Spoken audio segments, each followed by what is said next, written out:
Welcome to the Empowering Choices Parenting Podcast. My name is Joshua. I'm Erik. I am Lucas. Erik and Lucas are licensed professional counselors. We have created an online community with a website and an app full of parenting resources and courses. Most importantly, all of this is centered around a private community where you can share your struggles with us and others. If you are interested in joining, please check out our website at empoweringchoices.community or search for our app in the App Store by searching Empowering Choices. For a small monthly fee, you receive everything I talked about and you help support the show. Plus, every time someone purchases a membership, we gift a membership on your behalf to someone who otherwise could not afford it. All right, now on with today's show. We are talking about the power of parents. And actually, we're going to start by talking about almost the opposite of the power of children. Yes. Right? Or this the is lack of. Yeah, the power of children. Are you telling me that my children do not have the ability to just go out and conquer the world by themselves? Okay, well, let me ask you a couple of questions. How old is your child? Well, my kid's about 1. 1. Okay, so at 1, what job could she walk out and apply for? I can't think of a snarky answer to that one. So, none. I thought about it. You could hear the thinking, but it just wasn't happening. Can she carry the briefcase yet? Well, it depends on the weight of the briefcase. She can carry some things. Right. But I think that's a really good, example. Children don't have the power to just go out and find a job on their own that would take care of their own needs. Now you're talking to someone right now whose first business I started when I was 5, so I painted pet rocks and sold them. That's awesome. Nice. Right? And so, yes, I was an entrepreneur, very young. And here's where I have to bring up that my brother was also an entrepreneur. And at 3, he sold dandelions. Ooh. Successfully? Oh my gosh. He was selling cuteness, I'm almost positive. Yeah. And I was, Were you not cute, Erik? it's not that I wasn't cute, but, I wasn't as cute as him. Got it. And so 4, I think, was where he was doing that. And he would pick dandelions because he saw me selling pet rocks and he saw me making money. He's like, I want to do this. I want money. And so he would put them in this Campbell's soup can that he had washed out, and he would just sit there on the porch and wait for people to walk by. So he was like a cold call salesman. Very much so. And he would walk out and he would hold his can of little dandelions and he would look up with those eyes. And The big puppy dog eyes. Big puppy dog eyes. And he would smile and he would go, want to buy a flower? And they would buy them. Wow. And you're just looking at him like the most successful con artist you've ever seen. And yeah. So So do children have power? Yes, some. there is power there, but no matter what he made, selling dandelions, and I did help his sales because I pointed out that they could pick them for free, and then they just bought him more and gave him tips. I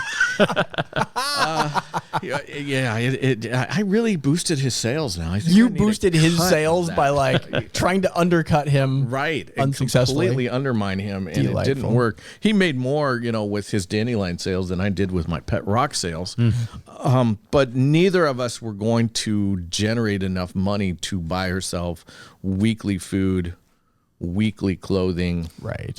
A roof over our head, even a cardboard box, in the front yard. We wouldn't have been able to generate that kind of money.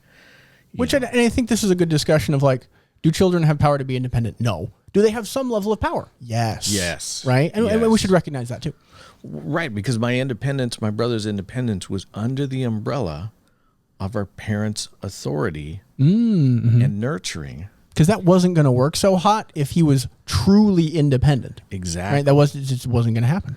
By the time my brother was doing the flowers like this, I actually had a lawn mowing business because that was my second job. My dad said, "Look, you can mow our lawn for free. However, I will let you take our lawnmower all around the neighborhood and provide the gas for anyone else that you want to, be able to, get to hire to be able to mow their lawn. And so I was doing that, quite a bit during the summer. And that was a part of the power that our parents had, is they looked at that and said, okay, how can we help, foster your independence, foster and nurture, your sense of responsibility, allow you to step out and have these types of experiences, and be able to go with that. Still, even mowing the lawns, I mean, I might have made, $40, $50, in a week or a month or however that was working. It wasn't going to pay for the needs that I had in everyday life. Well, and you're also talking about the fact that your parents wanted to foster your independence. Your parents provided the lawnmower. Your parents provided the gas. It sounds like your dad may have even made the suggestion. He did. So it was not your independent entrepreneurial business. Right. But it was, as is appropriate to a, what did you say, 5 or 6 year old? Right. Yeah. Given to you by your parents. Exactly. Now, the pet rocks, that was all my entrepreneurial thing. I just picked up a rock and one day I painted it, and then I went, oh, what could I do with this? But who bought the paint? Well, when you put it like that, I think I stole some of the first paint from school. But all right, so you're committing crimes the already. Taxpayers bought it. Right. Okay. So we're back to don't have any power. And the rocks were free. Until who they made came the into our rocks? house? Right. Yeah. Exactly. Well, and then once the rocks came into our house, now who owned the rocks? We'll get to that later on. Right. Yeah. That is a point of contention. It is a point of contention. I didn't have the ability to sew my own clothing at 3, 4, 5, 6, 7. You can now, though? I still can't. Okay. So, but sure. So that I poke hasn't fun. changed, I'm not a tailor. And, it's kind of funny because I've seen some reality shows with my wife, and some of them are some of these design shows that are out there, and she really likes, reality shows and especially these types of clothing design ones. And then one day, I was just sitting there and I was watching that. I was like, I think that artist made a mistake. I think he should have used a different type of fabric, and it would have gone better with that type of fabric. And then if he would have blended these colors in with some accents and, made some of the fringe and such a little differently, that really would have won. And the room got silent. And she looked at me and she goes, "You're done watching these shows now." So I don't know. Maybe I could have been a tailor. Well, we thoroughly know that you have the visionary sense. Maybe what is it, like a fashion design illustrator, right? I can see you having done that. But maybe needle and thread and fabric, maybe not so much. Maybe not so much. But neither could kids. Right. What ability do children have to provide for themselves? Exactly. Very, very small, accelerating to small at age 16 to 18. Right. Well, yeah, I mean, let's go back to your daughter example. Could she go out and hunt, bring something home?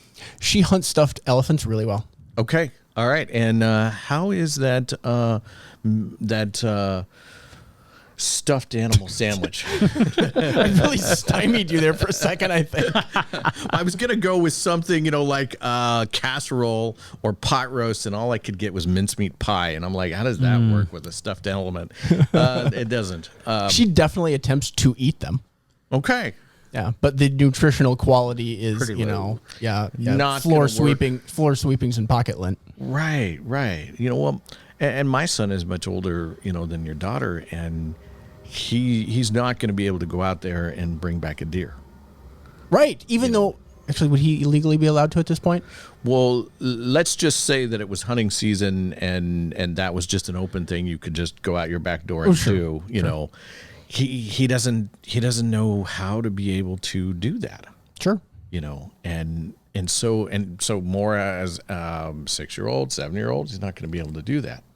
Nor are we encouraging you to teach your 6-year-olds to hunt the neighborhood animals. Exactly. Because some of them might. I'm independent, Mama. What do you have there? It's a squirrel. Put that back. Honey, when it's black and has a stripe down the back, it's not a squirrel. Or a kitty. Or a kitty. Indy, our therapy dog here, tried to bring himself a pet not too long ago, back from the backyard. It was a baby skunk. He was like, it's okay, it's small. No, that's what he said until it sprayed him. And then he just Sprayed him. Yeah. Then he just came into the house, and it didn't even seem to faze him, but, it did faze us. He's like, what? I'll get it tomorrow. There's 4 of them. I can bring one. There's 4 of them.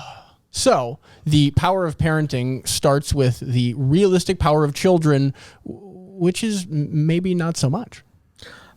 It starts with the realistic understanding for the parent that you provide everything the child needs in its life. Mm-hmm. And it cannot provide for itself. I mean, there's lots of young, in the animal kingdom that they can't provide for themselves. Lions don't take their cubs on the big hunt. They kill the prey, and then they get the cubs to come, because one of the first things they have to learn is, how to just eat the animal that's already down and dead. Right. That's their first skill. That's their first skills. So human beings are not any different. We need to rely upon our parents. I would argue that we're somewhat different than lions, but in this instance. Oh, yeah. I mean, my son didn't go out and, start feasting on whatever was dead out there. We're very different than lions. But the example of just the need to be taken care of, and kids don't have that ability to take care of themselves. They need you. And a lot of parents don't sometimes lose track of that or lose sight of that you have, as parents, you have all the power. And it can take some time that, we can kind of get knocked off of that understanding, but you're doing everything to provide for your kids out of the love and nurturing that you have for them. And that is a power position just in and of itself. And I think that's what we will go on to expand in our next episode. I think so. You've been listening to the Empowering Choices Parenting Podcast. If you have enjoyed this show, we would encourage you to visit our website at empoweringchoices.community. For a small monthly fee, we offer a website full of parenting courses and resources. You also have the ability to connect with parents going through the same struggles you are in a safe and private environment. Every time you purchase a membership to our site, we give away a membership to a parent in financial need. Help yourself become a better parent while helping others gain access to important parenting materials by supporting our podcast. Check us out at empoweringchoices.community or in the App Store by searching Empowering Choices. We'll see you on our next episode.